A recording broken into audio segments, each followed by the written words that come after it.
Hi, I'm Jenny Barker, naturopath and health educator. And today I wanted to talk to you about something that can have many symptoms and can be a good indication that your health is not right. And that is histamine intolerance.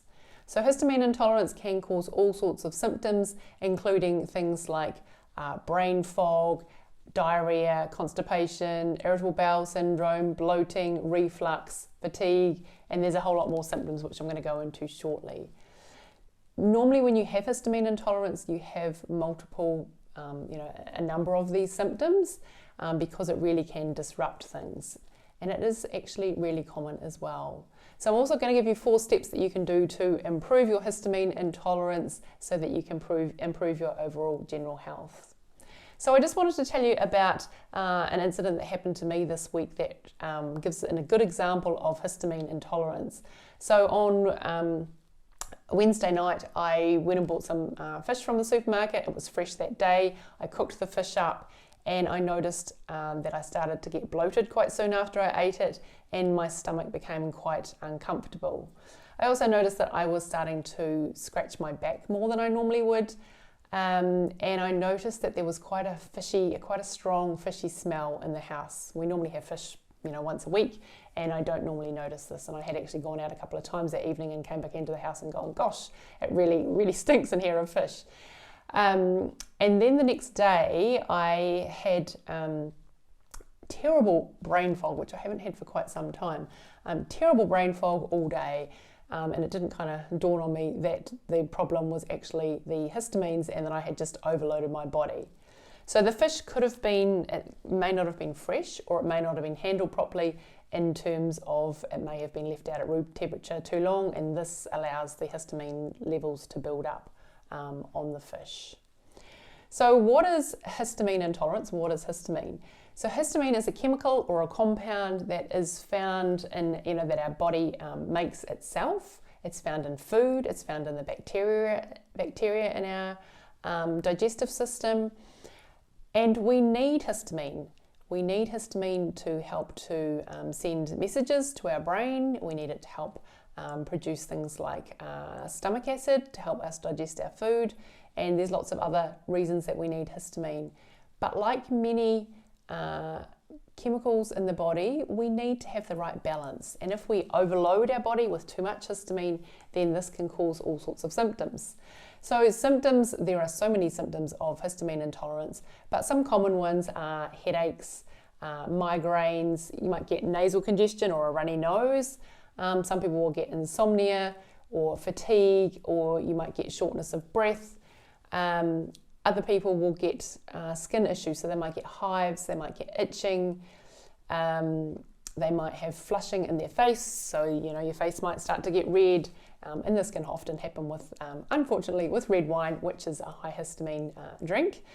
You can also have problems with your digestive system, so you might get bloating, you might get reflux, you might get irritable bowel syndrome, constipation or diarrhea, you might have malabsorption of your nutrients, or you might have issues with your heart. So if you eat too many histamines, you might find that you have a racing heart, or you might have low blood pressure, or you might get palpitations, or you can even get things like pain in your chest.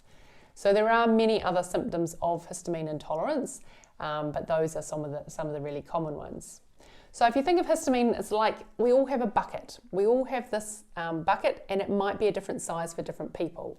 Once your bucket overflows, once you've got too much histamine, then you'll start to get symptoms. So you'll be able to process some histamine fine, but then when you get to a certain level, your body will struggle. It just can't keep up with the amount of histamine that is coming in or being produced by those gut bacteria. And so things that can fill our bucket are foods that are high in histamine, and there's lots of healthy foods that are high in histamine. And if we have things like leaky gut, so if we've got digestive issues, that can increase our histamine because we might have a higher level of those bacteria that are histamine producing. If we have genetic mutations where we can't process histamine very quickly, so things to do with methylation like the MTHFR gene mutation, which you may or may not have heard of, we could also be taking medications that could increase histamine intolerance. or we may have dysbiosis where there's an imbalance of that good and bad bacteria in the gut, so not enough of the good ones, too many of the bad ones that are producing histamines. So once that bucket gets full, if we only have a small bucket, so I have the mutation with the MTHFR gene, and so I know that my methylation is not that good, which is what helps the process that helps to remove or process the histamines, then I can get symptoms of histamine intolerance like I did the other night with the fish. But other times I have noticed that, I might get a flushed face after eating a certain meal, or I might get tightness in my chest, a bit like I just can't get enough breath. So I do get different symptoms, and sometimes I've actually had insomnia from eating too many high histamine foods. And so it's about, eating too many of these foods all at once. That's what causes the problem. So if you, for example, had a smoothie in the morning and you had put some cocoa in it, and you had a whole lot of spinach, and you had some banana in it, then these are all high histamine foods. If you then did something else, such as exercise, which can increase histamine, or you're particularly stressed, then you may just overload your histamine bucket and start to get reactions. Also, if you then went and had a hot shower, because heat increases histamine, that could also cause some of these symptoms to happen. So what are 4 things that you can do to help improve your histamine intolerance? If it sounds like some of these symptoms might be something that's happening for you, these would be some really good steps for you to take. So the first one is make sure that you're digesting your food properly. So you want to make sure you're chewing your food really well, that you're not eating when you're stressed. Stress can increase histamine as well.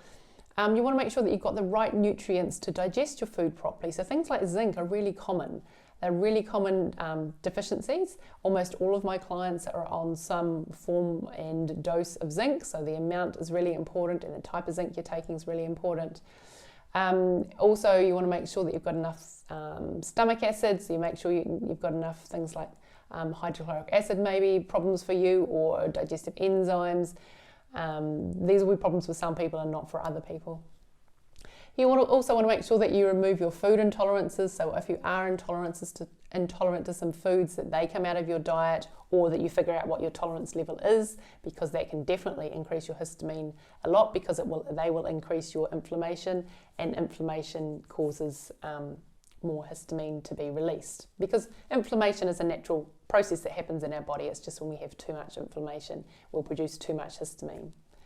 Now, intermittent fasting can be also very beneficial to help give your digestive system a break from having these high levels of histamine. So the 16-8 rule is quite common, where people will fast for 16 hours and just eat within 8 hours of the day. So you might start eating at 11 a.m. and you might finish eating by 7 p.m. and then your body has that break for the rest of the time. So that's intermittent fasting, and that can be really beneficial as well. Taking a really good probiotic can really make a difference with histamine intolerance as well. It can really improve your response to histamines and get those bacteria more balanced in the gut. You want to make sure, though, that you are taking the right sort of probiotic, because some strains of bacteria and probiotics will actually increase histamine. So that is not what you want. So you might need to be working with a practitioner to get the right type. You don't just want to go and buy any sort of willy-nilly probiotic, because just a general one may not be the right one for you. So histamine intolerance it does affect so many people. It can cause so many different symptoms. And when you can get on top of it, it really can make a huge difference to your health. So I hope you found this helpful. All right, bye for now.